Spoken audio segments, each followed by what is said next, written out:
Good day, Madam and Sir. My name is Lambik Garmino, 42 years old, single mother with one son. He is 17 years old. I finished my 2 years course in college at DIT Diploma in Information Technology and 1 year caregiving NC2. I've been working abroad as a domestic helper for around 10 years. 2 years in Singapore, 8 years in Hong Kong, and 5 years in local. I have experience taking care of newborn kids, teenager from age 10, 8, 6, 3 years old.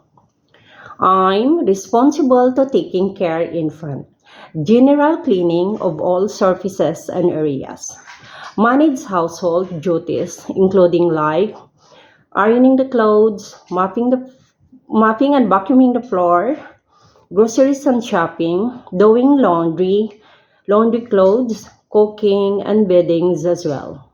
I want to go back abroad because I want to give a better education for my son and to my parents as well.